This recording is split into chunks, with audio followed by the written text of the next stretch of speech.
Good Wednesday morning, guys. Welcome back to Papa Prepper. T here. Happy Wednesday, guys. Hump day. We're halfway there. Hope y'all are having a blessed day. It's been pretty chill around here. Can't complain. Feeling kind of rough, though. I'm not sure what's going on with me. Kind of nauseous and hot one minute, cold the next, but no fever, no cough, no nothing. Just bleh. But enough of that. Tonight we're going to talk about building your first aid supplies. Okay? Now, this can be for bugging in or bugging out. Really, I mean, especially if there's like more, if there's two or three of you bugging out, there's really no reason you couldn't have all of this. Okay? And, it's not like it's a great big bunch of stuff that takes up a bunch of room, okay? You could build a very massive medical bag. But these are just some things, that you want to have at least a small stash of, okay? And some of these you're going to think, man, that's extreme, ain't it? But look at what we're living in, things can pop off anywhere, and they have been popping off anywhere. Church is even becoming very unsafe anymore. You never know. So yes, like chest seals and stuff, that's on my list. Because you don't know. Especially if you're bugging out. If it's that bad, there's a very good chance you're going to be shot at. An even greater chance you're going to get hit. I mean, that's just the way it's going to be. It's inevitable if this stuff goes down. And I'll go ahead and say a couple things. I'm not fear-mongering. I'm not trying to scare you. Especially you new folks that are on board with this now. And that's who I'm targeting with these videos. And if somebody's been prepping a while, pick something up, great. But this series of videos, like I've been saying, is targeted for the new guys. Okay? Excuse me. And with that being said, I'm not a medical professional. I don't even play one on TV. Okay? This is just common things you're going to want to have on hand to enhance your best chance of survival. And once again, I'll say everybody's is going to be different. Nobody knows you any better than you. So, you can build however you want. But I feel that I really don't see anything on this list that either I don't have, or B, won't be acquiring very soon. And there's, I think, two things on here that I do not have yet. So, I'll go ahead and get started. Like I said, in the same way, anything I go over, I say tonight, I have an email. It's below. You can contact me personally. I'll be glad to answer any questions to the best of my ability. If I don't have an answer, I will research and find you an answer. Okay? That's why I'm here, guys. I just want to help. And some of these are like a duh kind of thing, So, we'll start off with ace bandages. That's common knowledge. Everybody knows what those are for. Sprained ankle, sprained wrist, stuff like that. Not really a medical emergency, but just to, maybe provide a little bit of comfort. Abdominal pads. That's one of the big ones. That's exactly what it sounds like. It's an abdominal pad. It's made to absorb a lot of fluids. It's made for very large wounds. Not to get too graphic, but you hunters, if you mess up and you get a gut shot on like a deer or something, it's messy, it's nasty. Humans, I don't know from firsthand experience, but I can only guess humans aren't going to be much better. So you take a shot in the gut, you're going to need a lot of something to absorb that, and abdominal pads are going to be your best option. Um, silk surgical tape. It's a little more expensive than just, regular old paper wound dressing tape, but it's worth the couple extra dollars because it's a lot more, the adhesive's a lot longer lasting, and you get a few drops of water on it, it's not going to fall off like a lot of the medical tape and band-aids and stuff like that. Benadryl. Now, whether you or anybody in your crew have any allergies or not, Benadryl is a very good thing to have on hand. For one, and I'll get into this in another video, it's a great barter item. You never know who you're going to come across. And for two, a lot of people don't know and don't realize, but Benadryl has the same main ingredient as any over-the-counter sleeping medication. It's almost one and the same. So if you're having trouble sleeping during the SHTF, well, now you're going to want somebody awake, okay? We're not all going to hunker down for a long winter's nap when the poos hit the fan, okay? It's not going to be like that. But, there's a very good possibility you're going to become an insomniac very easily. Because there's going to be so much going on, so much to protect, so much to do. You're going to have to slow down and get some sleep, because lack of sleep can get you killed just as fast as anything else. So, long story short, if you have Benadryl and you need to take a nap, it's pretty much the same thing. And again, I'll say I'm not a medical professional. By no means. Do your own research. Don't try something just because I said it was, something you could do. The big word there is could, not should. Could. Okay? Imodium. Goes without saying. Everybody knows what Imodium's for. So we'll leave that at that. Saline eye drops. Again, goes really without any saying. You never know. Just a good thing to have. Of course, rolled gauze for any kind of dressing. Actually, different wounds really require different kinds of gauze, different dressings. But gauze is like just for like a clean slice. You cut your finger bad, or somewhere on your leg, maybe your arm, just a really slick, clean slice. Gauze is okay. Regular gauze. But if you have something like where your skin's been torn and, a burn, you don't want to put gauze on that, because for one, you go to take that back off, it's just going to rip that right back open. All the scab's going to come with it, and it's going to hurt like holy hell. So, an open wound, do not put regular gauze on it. Butterfly bandages. That's another good one for deep lacerations. That's what you want to use, like on your clean cuts, to where the skin pulls together nicely.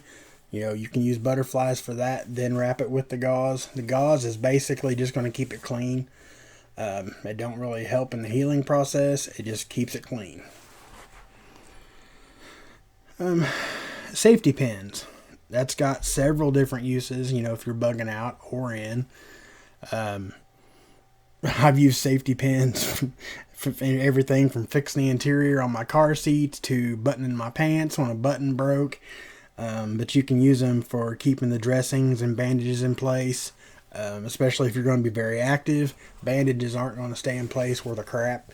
So you're going to want some way to secure them, like in place, kind of tight, not too tight. Never wrap your injury too tight. You want to be able to at least kind of slide your finger under it. Moleskin is a good thing to have if you're bugging out. What it's for is it's for preventing, most commonly used for preventing blisters.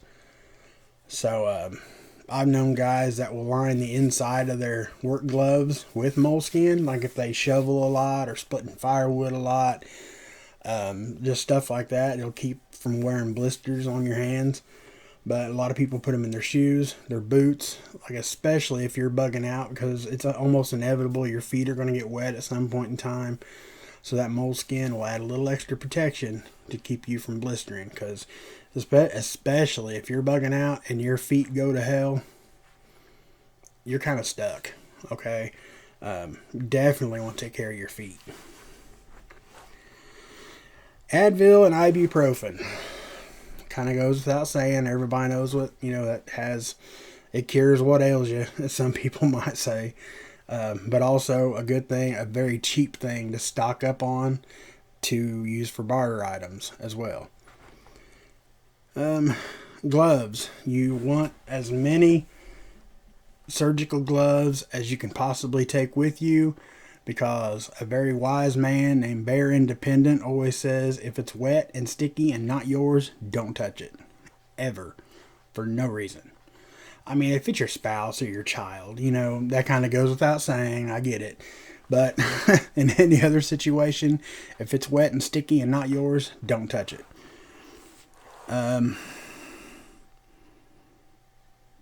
Trauma shears. Trauma shears are a very good investment. I know Grim Survival, he loves Leatherman, okay? Leatherman actually makes a pair of trauma shears, and they're bad dads too, but they're also $80. So, to each their own. I mean, I've never owned a Leatherman, but I'm not spending $80 for a pair of trauma shears. North American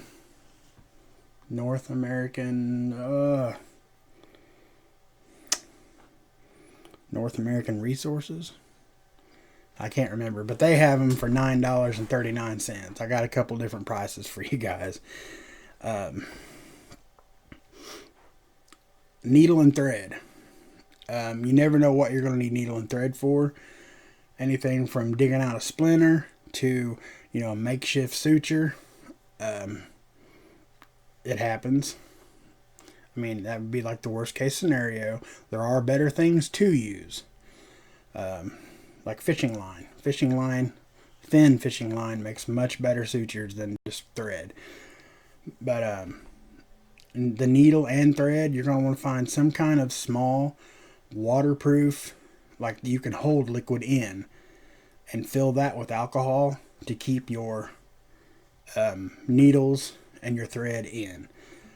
The thread, I know that sounds weird at being wet, but it's not going to rot. It's not going to, take any of the strength away. It's just going to keep everything as sterile as possible. A wound irrigation syringe. Now, y'all know probably what that is. It's like the big, like this big around, like the big syringes. But what that, it shoots a little bitty jet of water inside that wound, and you'll want to use, obviously, the cleanest water you have at the moment. Literally, don't just grab water out of a ditch, and throw on a wound. If you have just like 2 or 3 bottles of water left, but you have a way to purify water, use the bottled water to clean the wound out. Okay, you will appreciate it, or whoever you're doing this to will thank you for it. But yeah, you can pick those up at anywhere, really. They're actually even novelty items now where you make Jello shots in them, but they're the same thing. You can get a whole pack of those for like $4. I think they come like a pack of 6. Don't ask me how I know. That's not important. Petroleum jelly, or Vaseline, as it's more commonly known. There's a lot of uses for Vaseline, okay?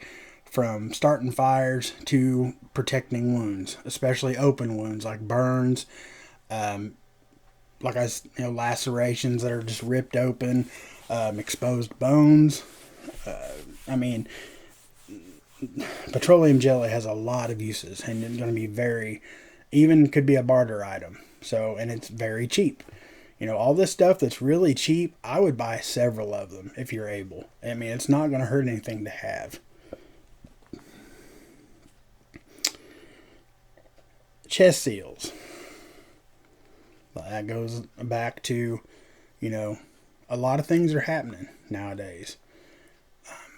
It's not going to be unheard of to have chest seals and abdominal pads and stuff in a first aid kit. It's not. Like I said, going to church anymore, that can even be dangerous.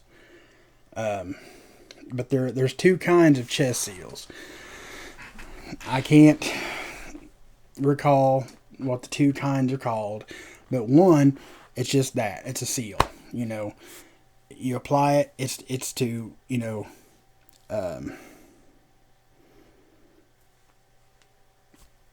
basically hold everything in, okay? But then if you have what's called a sucking chest wound, that's where, say, you get hit up here, or, right down through here, like the middle of your chest, and it actually, the wound actually hits your trachea, or, part of your lung, which is, it's hard to do in the camera, which is down here, But if the wound, has any impact on your trachea, say, that regular chest, the regular chest seal will keep that air from coming in, but at the same time, it's trapped all that air that's in there, which can cause a lot of pressure and strain on your lungs.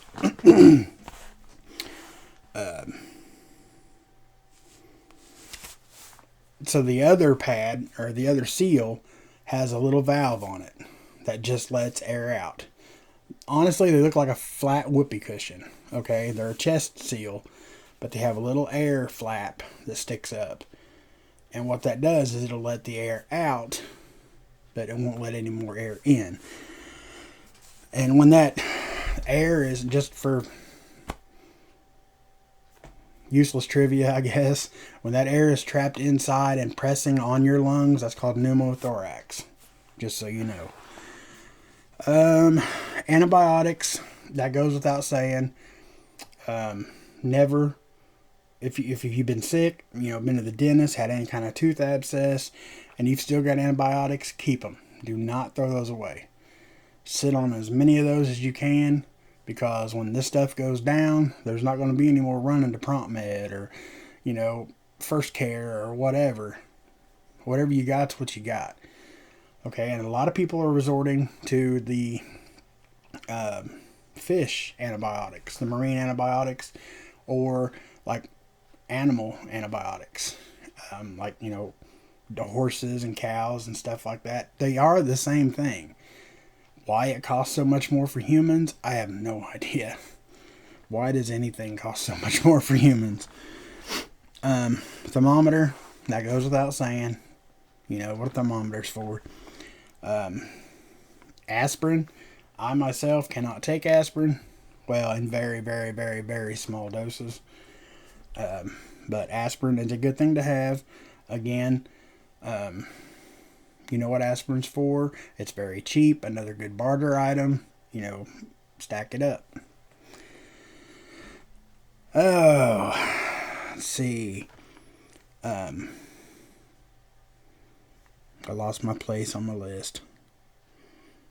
Good night.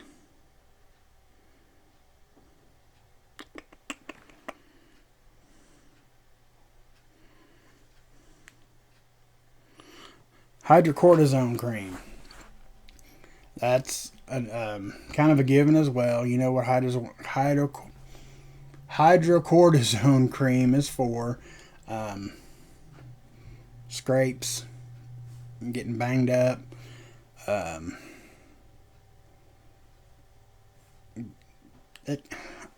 It's not so much for that, but a lot of people will use it for that. Okay. Hydrocortisone cream is basically for, like, rashes, bug bites, poison ivy, poison oak, stuff like that. But it can be not big, open, nasty wounds, But if you don't have anything else, you can put the hydrocortisone cream on your wound, and it does have healing properties. I should have led off with that. Not that it's for that. I apologize. As soon as I started speaking, I realized what I was saying, and I apologize. Tweezers. Another just good thing to have around. But, you can dig out splinters, pull infected hairs, hold wounds open to clean them,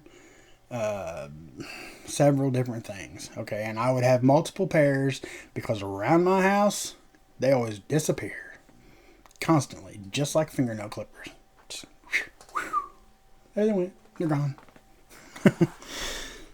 And this is a big one, guys. A big one. A reference guide. Okay, not only like a big something. Well, it don't have to be big. And you can do this yourself. If you got the internet and a printer, you can do this yourself.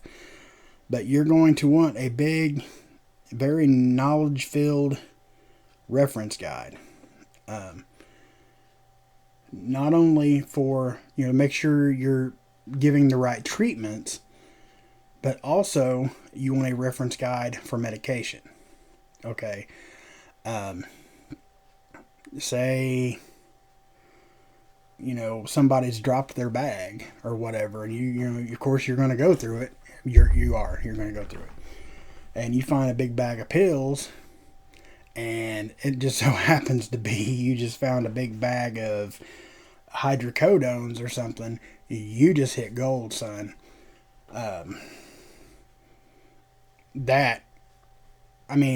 You're going to keep some for yourself because you don't know what's going to happen. Say you do break your arm, or you're going to want something to take the edge off that pain. But if there's several, man, you just hit gold on a bartering item. But anyway, you're going to want a pill reference guide so you can identify different medicines. Say something happens in your bug out bag and all your stuff just gets just a pile together. You're like, oh no, don't take that one. That can be prevented. A SAM splint, that's what a lot of people go to for bugging out and bugging in. What it reminds me of is, remember when we were kids, the slap bracelets? They're straight and you slap them on your arm, and they kind of look like that, but you can fold them and bend them and to make a splint. Pressure dressings, these are kind of a must-have for basically your limbs, like your arms, legs. You can apply you can apply a lot of pressure. You're going to have to apply a lot of pressure to stop the bleeding. Which comes to my next one, a tourniquet. If you cannot find a tourniquet, if you don't have a tourniquet, you can, anything. Paracord, not too tight, and try to put gauze in between. Like if you're using something like paracord or something like that, always make sure you put like some kind of decent thickness material between that cord and the limb, or you're going to cause more problems. But you can use something like paracord, a shoestring, again, some kind of padding, a bandana, rip your t-shirt up. Whatever you got to do, you can use a lot of different things for a tourniquet. But if you can get a tourniquet, that's your go-to. And maybe I should say a tourniquet is used to help the stop of the blood flow to that major injury. In case anybody didn't know. Acetaminophen or Tylenol, same thing. Basically the same thing as aspirin, only stronger. Cheap to get. Stack it up. A Coben roll or Coben roll, however you want to say it. It's basically anybody that's ever had blood work, labs done, that sticky, not really sticky, but that self-adhesive type tape. That's what that is. You can find it anywhere.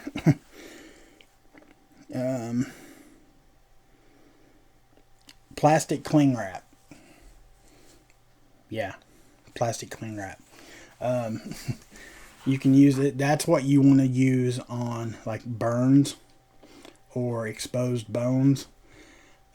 Make sure you put the Vaseline. Lather that dude with Vaseline, and you can wrap that saran wrap, plastic wrap around it, and it will get no more. You won't find anything any more waterproof than that.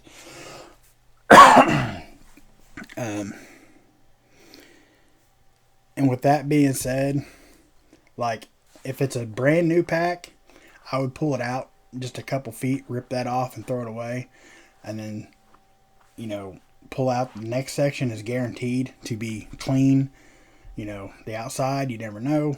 So unroll it a couple feet, throw it away, use that next section, and when you put everything back, make sure you put that in something, because you want to keep that plastic wrap as clean as possible.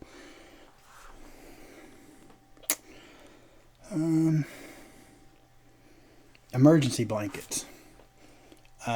Especially, you never know what can happen, for one thing. And two, somebody goes into shock, you're going to want a way to keep them warm and keep them, with you, and keep them as comfortable as possible. Band-Aids. Just all kinds of assortment of Band-Aids. Obvious reasons. Okay, just all kinds of Band-Aids. Stock up on them, as many as you can. Miconazole. It is an antifungal medication. You can get it anywhere. You can get it in like a salve. You can get it in a spray. Different ways, okay? But you can treat ringworm with it, which is a fungal infection. It can pop up anywhere on your body.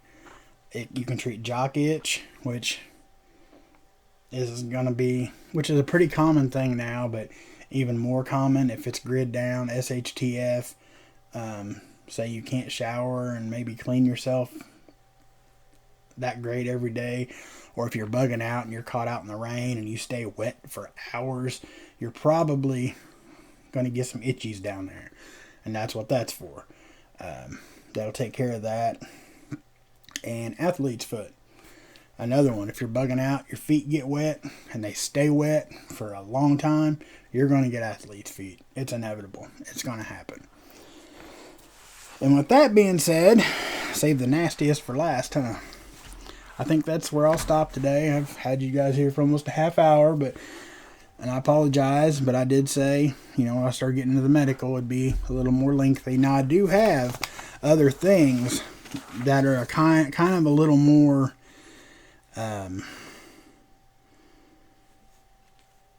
in-depth, I guess, like a little more extreme, that I will do for Thursday's video. So I think it was the medical. I said it would probably be a two-parter. So I've still got plenty to talk about as far as medical wise. And if I said anything misleading, or if I said anything you guys felt wrong, like I said, I'm not a medical professional. I just, this is stuff that I believe everybody should have, know how to use, and be able to depend on. And like I said, if I explained something wrong, please, you can let me know in the comments, email me. Just don't be rude about it. Okay, I can take criticism I can take criticism with the best of them, but that's not an invitation to be rude. Okay? Some things just get said wrong, or maybe I read something wrong, or because obviously when it comes to chest seals and all that stuff, I've never used one, but I've done a lot of reading and research the same way. Aside from our servicemen and women, or maybe, officers, they might have done it. Most of us have not. But stuff like that it kind of gets under my skin. a good friend of mine. Well, I consider him a friend already. But, you know, he had some pretty nasty comments on his video, which I thought was a very good video. It showed the what if scenarios. But, anyway, I can take criticism, just don't be a jerk about it. Okay?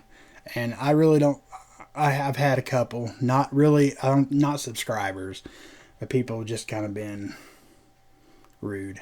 But, anyway, guys, I'm not asking for a pity party. I'm just saying, you know, just have respect. I try, okay? That's all I'm here to do, is just try to help. Until next time, I will end this video with telling you. Let's see, what can I tell you?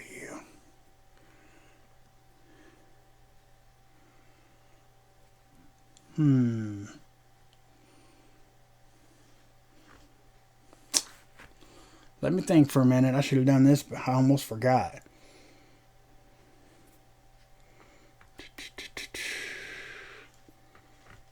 I also love carpentry. I love building things. That's your fact for the day. Alright. Until next time, guys. God bless y'all. I love each and every one of you. Stay safe. Papa Prepper out.